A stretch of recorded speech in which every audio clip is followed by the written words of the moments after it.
Welcome to the Cash Flow Legends podcast with your hosts Nate, Brandon, and Brock. Remember, our insights are not direct financial advice, so consult with your financial team before making any decisions based on the topics discussed in this show.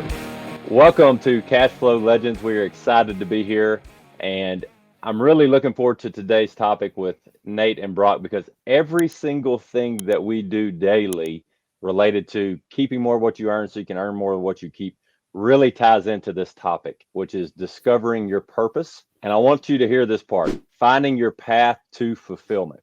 I'm personally not talking about fulfillment where you always get you what you want and life's happy and you sing kumbaya and hold hands and you're never upset or you're never disappointed. Fulfillment is something far beyond just getting what you want all the time. So I'm really excited to be here today to chat about this with Nate and Brock. So Nate, tell us, just to kind of set the tone, and then we'll bring it over to Brock. What does purpose mean to you? What has it meant to you? How has it maybe changed? How does it really intertwine with what you do daily? And touch on that a little bit. You know, somewhere between birth and death, we discover our purpose. It's different. It's different for everybody. The beauty of life is pressing into our purpose. You know, we have the ability to make each breath meaningful and make each step very intentional. Your ultimate purpose, once you discover it, is to share your purpose. For us, or for me personally, I spent a lot of years trying to figure out what that was. And it's still evolving. You know, there's still more and more clarity that is coming from that.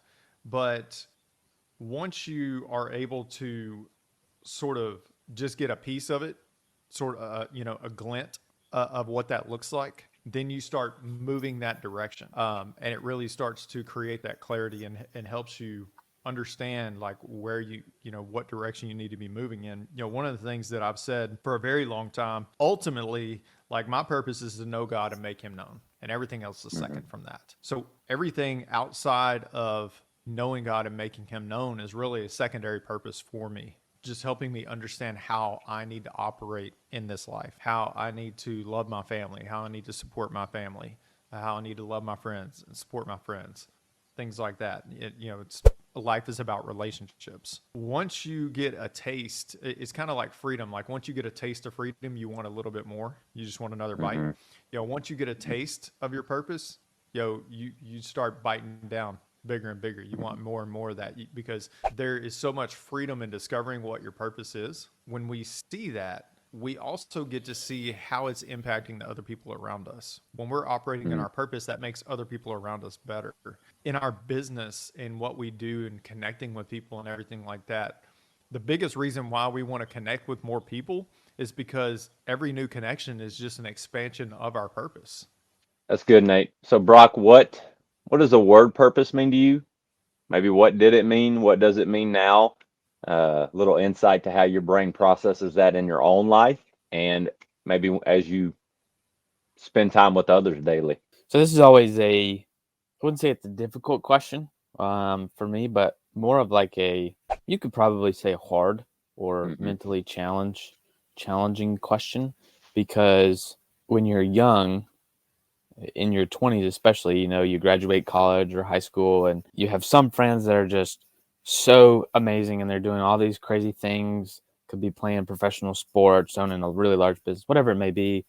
And then you have the people who, are getting married and having kids and doing all that. And then there's the people who, might just be trying to figure out what they're doing with their life. And it's kind of this funny area because one week you may think that you know your purpose and the next week you might have something new. And I think that when I think of, my life's purpose for myself is to be the greatest steward that I can be of the things that I've been given by God. That's like first and foremost. And then everything else is secondary to that as well. I believe that purposes change throughout life. Like right now, I do not have a wife or kids. You guys do. You guys are much more involved in wanting to do the things that you do for your kids, where majority of what I do right now is to make an impact on my community around me, but also to probably play a little bit more golf than usual, right? Yeah. And so I think that a lot of times we need to figure out, how do we know the life that we want to have, write it out, journal about it, think about it, put it out there. how do we build a life that we live into this future where we're fulfilled in each day that we're living in everything that we do. I really like all of that, guys. So, Brock, you touched on something there at the very end about reflecting. I'm fascinated by this. I think I talked to both of you guys about it, but the greatest ideas, I'm going to ask this question. When we have great creative ideas that we get really excited about, that often intertwines with our purpose if we know what it is in this season of life, or it helps us get clarity on what it will be. Where do your greatest ideas occur? What are you doing? I would say for me, not working. I'm usually out doing something else, or I'm reading, or I'm trying to fall asleep, shower, walking, you name it. It's typically never in the actual action of doing what I'm supposed or might be doing. Nate, would that be the same for you? Yeah, pretty much. When you're trying to come up with an idea is usually when it's the hardest time for ideas to come. But yeah, it's when you're just doing random stuff. Sometimes an idea will just pop in your head. I think because I'm a little bit weird in most of the time when I'm driving, I'm not listening to anything. There's moments like when I am feeling like listening to something, but most of the time when I'm driving, I'm not listening to anything. I'm just thinking. Sometimes I'm praying, things like that. And so most of my ideas, a lot of times, just come when I'm driving down the road because that is the time where I'm not consuming noise, and I'm able to get some clarity. Yeah. So driving, I think, is really helpful for me. I'm thinking about how I was blowing y'all's phones up on a couple of days ago and what I was doing while I was traveling. And I was getting on a plane to go from Dallas to here, where I'm in Arizona right now. And I'm in Arizona because at 42 years old, one of the things that is a joy for me is I get to play men's baseball, play all around the place. Is one of the things that I love doing. When I was a middle school principal, I still love doing those things, but the ability to do them without a ton of extra stress was not easy because I was trying to leave real fast, get back real fast, and there was always something that had to be done on both sides. And I would say this for Nate and I's business and what we do daily, there's still things to be done, but I am now in control of it. I'm traveling in my mind. I'm reading this book called Willing to Fail, and my mind's just racing in conjunction with a book I've read called 10X is Easier Than 2X. And I'm just blowing Brock and Nate's phone up with these ideas and these thought processes, but I'm not working. And I'm literally operating off 4 hours of sleep because I went to bed at about midnight. I got up at 4 to get to the flight. But the point I'm trying to make here is, and I came on this podcast on purpose with my baseball uniform on because we have a game next. And I am very comfortable and at peace to say that having the ability to do something you enjoy that fills your cup allows you to be creative and allows you to stay in your purpose or find your purpose. So this is my reverse engineering of that. If we're not getting to do things that fill our cup, it might be a good indicator that we're not headed towards our purpose or living in our purpose yet. Okay. Now I'm not talking about moving out to Arizona and I'm going to live here the rest of my life and not ever see my family again and play baseball year round. I'm just talking about little blips. But Nate would tell you this.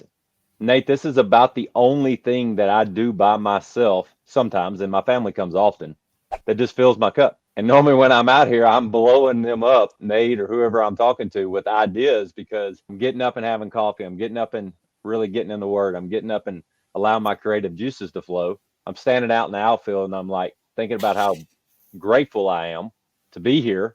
And I've got business ideas going on. I think we need to really lean into that and talk about some actual things that we get to see every day when people's eyes light up. So y'all give some stories for yourself and maybe segue that into what you get to do daily with other people and getting to see their purpose kind of light up in their eyes. So one thing that immediately comes to mind when you were saying that is in I'll call it the secular world of business, the hustle culture, if you will. They get money and purpose confused. And when you chase money, it will run faster. When you chase purpose, you will run faster. That is, I think that's one of the things that we get so excited about with what we do. We don't there are no conversations that come up about how much we're going to make from working with one person this time or that time or whatever. Like those conversations don't come up. What comes up are the stories that come out of those meetings. This is what they want to create. This is what they feel their purpose is. And we have just this unique opportunity to come alongside them, lock arms with them, and help them get to those places that they want to go. I think that's really powerful. And that's a common denominator with the people that we get to connect with is they're not chasing money. They're chasing purpose more than anything else. Money is just a tool, and we understand that that tool allows us to do various things. But when we have a vision or an idea of how we want our family to look or how we want to operate in life, what work we want to be a part of, I think that's a good indicator that that's something we need to be pressing into, not running away from. Mm-hmm. And figuring out, who do I need to talk to make this happen? Not how do I make this happen, but who do I need to talk to that could help me get to that place where I want to get to? And Brandon, we just had a really great conversation yesterday with a client. We have become his who in his life because he has a great job, makes a great income, has a great family, all this stuff. But he said, at the end of the day, I'm scared to death because I'm completely dependent on my company, my boss, all this other stuff.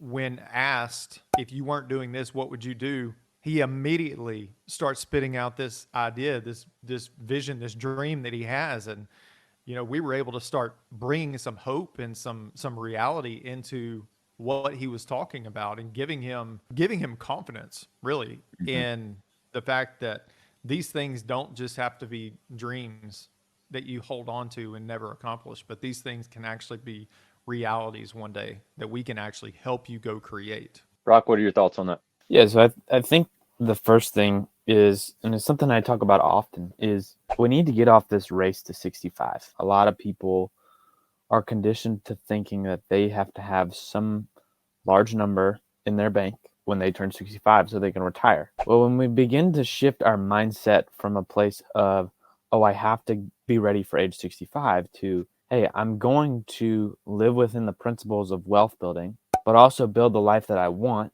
so I don't have to retire from a life that I hate, but I get to live a life that I don't want to retire from because I'm living life on purpose. When you get to a place of, after age 65, I mean, you have so much life that you've lived, you should be giving that, giving those back to each other. And I think we all know this. When we pour into others about the lessons that we've learned and the things that we've gone to, we're all, even though we're emptying our cup, man, we feel great that we're emptying our cup into somebody else. And I think that when you begin to understand that we don't have to save and invest money to get to where we, think that we need to be at 65. We don't need to know every single thing about every strategy of everything to get us there. We need to follow the principles. And something one of my mentors said this past weekend was, we all understand the principle of gravity, but how many of us have actually sat down and read the entire study that whoever came up with the study of gravity have actually read every single piece of his notes and details of why it works and how it works and where it came from and all this stuff? Like, none of us. None. You're probably crazy if you did, but we understand it. We understand the general idea. If we can begin to live within principles of our wealth building and let go of the race to 65, now we get to live life on purpose and we get to design a game worth playing so that when we show up, we're already winning in life.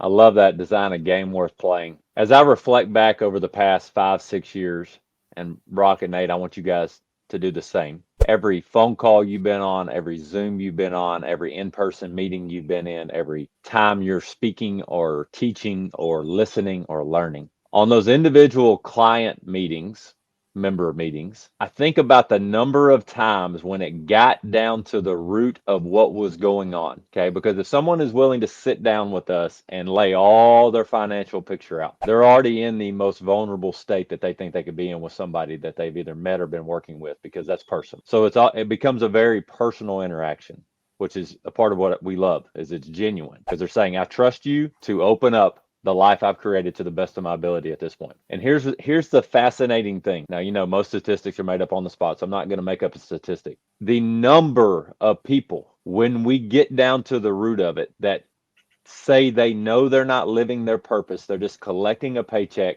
to get to an ending point, to then be able to leave that thing they don't really want to be doing, but provide for them the best life they think they can have, is astonishingly high.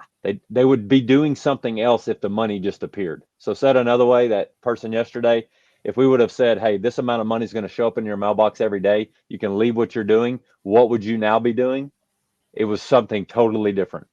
But I will tell you what it was. It was pouring into others and being in control of their freedom, which they said they would be giving over 100% to because it was part of their purpose, as opposed to 10 to 15% of their best effort because they're just collecting a paycheck, basically. I have this visual in my head. When you are living your purpose, you go to bed and you sleep hard and you sleep great and you're excited about the next day. Now, is it always, sunshine and rainbows? No, life happens. Okay. But when you're not living your purpose, it's like rowing a boat and when you are living your purpose, it's like you're adding motors to the back of a jet boat and you can't wait to hop in it again to go see how you can help more people. So I think if you wake up every day and you don't know for sure you're doing what you're supposed to be doing, I'm going to ask this very genuine question. What kind of life is that to live when we're not guaranteed tomorrow? But how many people do you guys think live that every day, and then why? So let's touch on that. Kind of going back to what we were talking about earlier about chasing money. A lot of people's goals revolve around is status, money, fame, maybe retirement, things like that. Like that's what a lot of people's goals revolve around. And really what our goal should be is not necessarily success, but significance in the places that we've been put in. And looking around, even if you're in a W-2 job, like looking around in that job going, how can I be more significant in the place that I've been put in? Looking at your relationships, looking at your family, asking, how can I be more significant? Full transparency, like the things that I say sometimes are things that I'm saying to myself. Like these are things that I'm thinking about right now that I need to be doing in my life. I need to be asking, how can I be more significant to my family? How can I be more significant to my friends? Those are really important because if you are constantly working on ways to look outward and get the world, then the chances of you having, an unsatisfied feeling of achievement and purpose are going to be very, very slim. Rock, what do you think? I think that most of what we would hear of why we're living life on purpose, I don't think cowardice is the right word, but maybe lowly excuse as to why we're not. And many times it's because, we don't know what our finances are. Okay, well, let's sit down. Let's do the little disciplines that need to be taken. And I mean, shoot, it doesn't take maybe but 20 minutes to actually sit down and just be like, all right, well, here's all of our expenses coming in that are leaving our life. Here's the money that's coming into our life. All right, now how do we structure our cash flow in a way that we know that we're going to be getting this income? And then setting up redundancies in place and safety valves for us to put in place if life does change and we need to make a different move. But when we can put our oxygen mask on first, we then get to breathe better, live life better, dream better. And when we get to do that, what typically ends up happening is that pours over into the lives of those that we get to live around. So here's a very practical thing to think through for anybody watching or listening. I'm going to ask a question, just a rhetorical question of how often do you as the listener or viewer get to sit down and think about where you are right now? Get to sit down and think about where you've come from, where you want to go, and what you would need to do to get there. Now, because we get to do this every day, I can tell you that probably conservatively 7 out of every 10 people say, I don't have time to do that. And then I now have gotten better because of being around people that have lived longer than me and are willing to share their expertise. I'll say, you mind if I ask you a genuine question? Sure. Why do you not have time to do that? And then you let them go into that. These are all questions Nate and I have been asked. These are all questions we still get asked because you're going to never, ever stop growing, hopefully. So if they go, well, because my boss is a jerk, or because I don't have enough hours in the week, or because my kids don't sleep well, or the gamut of reasons that we tell ourselves to justify our actions, okay? Because we think in a way that keeps the story that we think we have to live in going. And we normally say things to keep it going. So if you're really willing to be self-aware and ask yourself tough questions, then you can kind of start breaking down the processes or the habits you built, because no habit is a habit. All right. Even if you don't know why you're doing it or what you're doing or if you're doing it, that is a habit. So if you can kind of break those walls down and kind of get back down to what you want your foundation to be, which I would call your purpose, and start building on that purpose. Now, here's the thing that I think the world lies to us about, because that race to 65 is it tells us that if we build this room on our foundation that we thought was our purpose, and now we know that was so far away from our purpose, the world says you got to keep living in that room. What we know is that that's a lie. There's always the opportunity to reevaluate, realign your purpose again, connect with new people who may be living your purpose. Brock, I think you probably do this. Nate, we've talked about it, The Gap and the Gain, great book written by Dr. Benjamin Hardy and Dan Sullivan. While I got here early on Sunday, I sat down in a coffee shop and I went back through kind of those self-reflection questions, which one of them is, where are you now?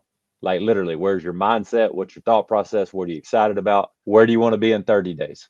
What do you want to accomplish in 90 days? What do you want to accomplish in 3 years? And just 5 to 10 bullet points. If you can start being honest with yourself there and those things fit into your purpose, and I'll be very transparent and genuine, like Nate said, I'm doing okay living my purpose for ULC. I got to step up my game on having purpose when it comes to my family, because I'm exhausted when I get done with the day because I poured out everything I have into these people that I may know have only met for one time, and I'm not bringing my best to my kids all the time. You got to have people around you that can ask you those tough questions, and you're willing to listen to them and go, you know what?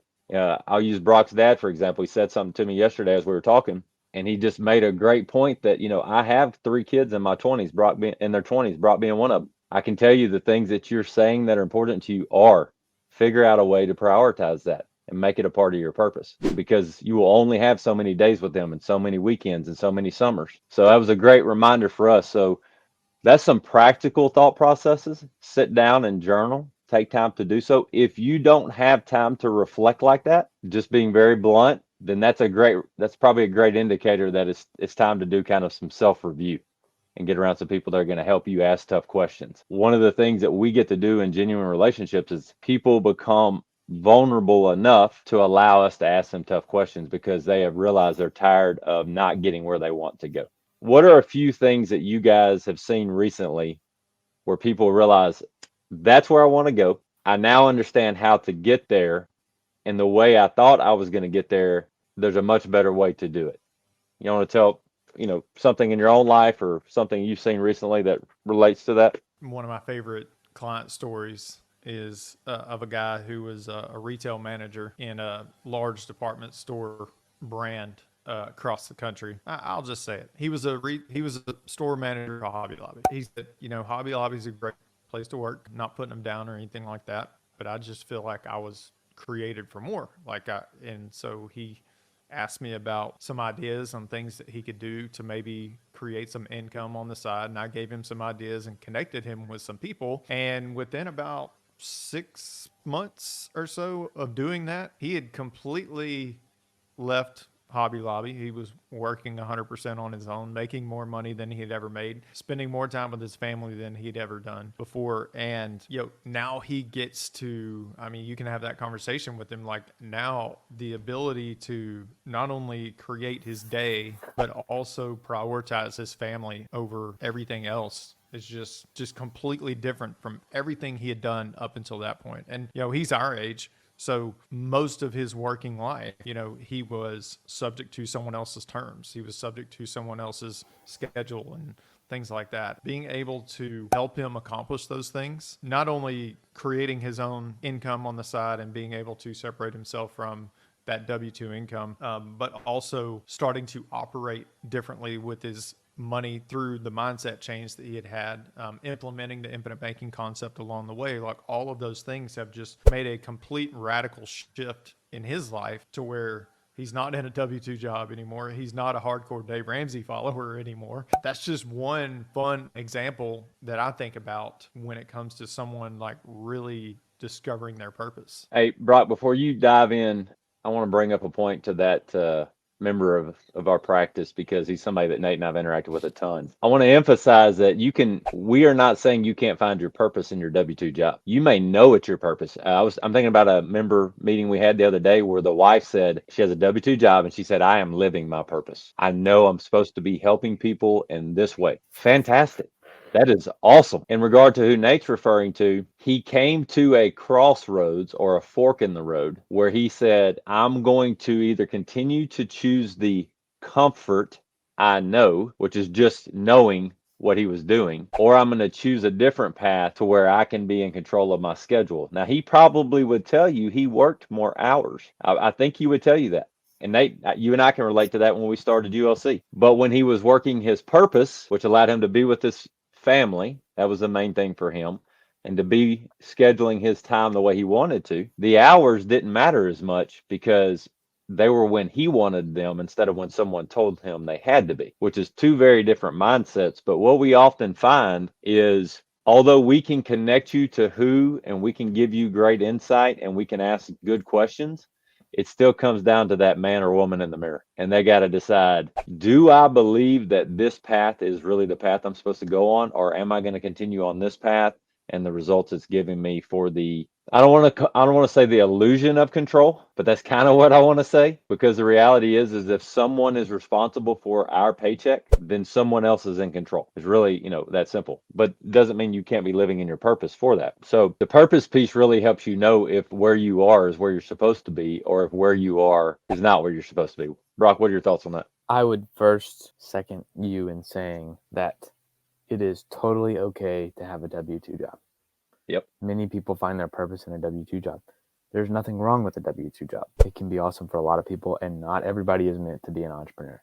When you begin to understand the life that you want to live and the purpose of which you want to and get to live, your perspective on just about everything changes. And so for me, like I have one of my favorite clients, members of my practice, that we've now become friends, and we're great friends now. We talk almost every day, which is funny. But when we first met, it was, he found me online and we were kind of chit-chatting and we put some stuff in place, but it wasn't a lot. Well, fast forward 3 years later, now he's inviting me to his house, showing me his house he's in the middle of building.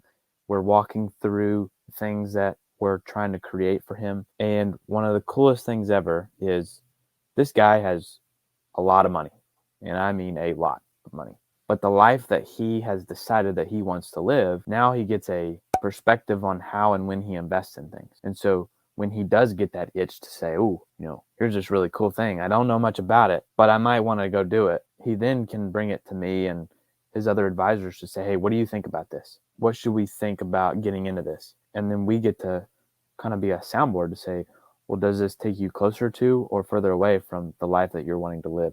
Does this help you with your purpose? Is this going to take you away?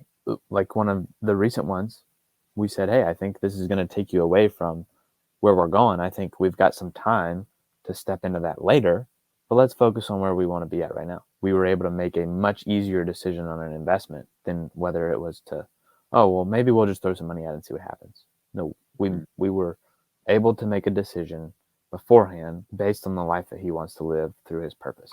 The point you just brought up there, I know I can speak from my own experiences having this conversation with your dad yesterday. When I first got into the entrepreneur mindset and world, I went from being somebody dependent on a W-2 income, thinking that's what I'd do till I was 60, 65, even 70. So when I realized that entrepreneurship created this potential freedom, I became addicted to it in a way that I have now seen wasn't the greatest way, because I didn't have counsel. And I wish I would have had counsel like, Brock or Nate or Brock's dad, to where I could go, okay, Nate and I started ULC. We really believe in this. This is definitely a part of our purpose. It's definitely a way to pour into people. What are your thoughts on these other things that I went and did? So me and my brother went and bought all kinds of real estate. We got addicted to buying. Okay, this is things I can see now. I couldn't see then. Okay. And it was like a high, and we got addicted to starting other businesses. And I'll tell you where I am right now, just full transparency. And the good thing is I have quality relationships with all these people that we started businesses with. So none of it is getting ugly or hairy. We're able to have genuine conversations about it, but we're unwinding a lot of that that created crap I don't want to be doing. And every time I have to go do it, I am very clear this is not my purpose. And it almost frustrates me, and I want to punch myself in the face for not knowing that I needed mentorship and guidance when I did it 6 years ago. So to your point, Brock, moving fast is not near as valuable as moving in the purpose you know you're supposed to be moving towards. So I think about wealth, and I always ask people, what is the definition of wealth to you? Because when people know we operate in money, they immediately come up with these assumptions that justify the story and what they've done if it makes them uncomfortable. But when I tell them, for me, wealth is just an acronym: wisdom, empathy, accountability, love, time, and health. I want to be sure I got that right. Okay. So to me, you hear nothing about money in there, but I know that money will allow me to pour more into what wealth should and does mean to me. And that gives me a good barometer, if you will, or gauge when, like Nate said earlier, I start chasing money. Which, funny enough, every time that I've chased money, I've been hit upside the head with a 2x4 going, "You idiot, why are you chasing money?" But every time I've chased purpose, I've never regretted it. And it's normally always been in pouring into other people beyond my own nose and selfishness. You guys want to share any vulnerable stories like that, since I've just laid myself out there and basically showed how I've failed miserably many times, but it's a part of the process? There's so many Appreciate it. times that It's come just to me. mind for me. Like I can't even pick one. Like I'm a miserable failure. Pick a moment. But I definitely get that. Yeah, there's been so many times along in our journey where I made stupid decisions, and if I would have just taken a step back and said, "Hey, is this part of my purpose?" Oh, it was just chasing something. It was FOMO. Is really what it boiled down to. But those difficult experiences, just like you've gone through, have now given us clarity on how we want to move forward and what we want that to look like. Failures and struggles and things like that are very profound because nobody wants to go through pain. Like we're all designed for comfort. So, but when you look at life and how we grow through pain, we grow through struggles. I've said this on Twitter before, if it wasn't for failures and defeats, the victories wouldn't be so sweet. We wouldn't know what it really feels like to win if we hadn't experienced some loss along the way. Brock, tidy us up here. How does failure play a role in growth and purpose for you, or how has it? It only plays a role if I learn the lesson from it. If we can't extract the lesson from the failure that we have, we'll just continue to make it and we won't be able to move forward in life. Okay. I think that's a great bow to tie this thing up with. Is the reality is that we believe everyone has a purpose. We believe that your purpose can evolve and change and become something different along the way. And I would even make the argument or point that if your purpose is not growing, changing, evolving, potentially having more impact, that's a good indicator that you may not be living your purpose or seeking it. I think a key thing that I've taken out of this from all of our stories and our client stories and member stories is that developing trusting relationships where you can have people ask you questions and help you think about how you're thinking and things you're considering doing is such a strength and a benefit, as long as we're willing to seek those things out, because you got to ask. You know what I mean? I can't assume Brock or Nate are going to go, "Hey, are you staying in your purpose?" unless I bring it up, unless they see me doing something blatantly. So there's got to be some vulnerability there with somebody. And I'm going to tell you this: doing life on my own, trying to make decisions on my own, has not worked. It just doesn't. So when you have people that have your best interests at heart, that are looking from the outside in, they can see things that you can't see, and that's a good thing. So go find those relationships and develop those relationships and look for them, so that anyone listening or watching can find their purpose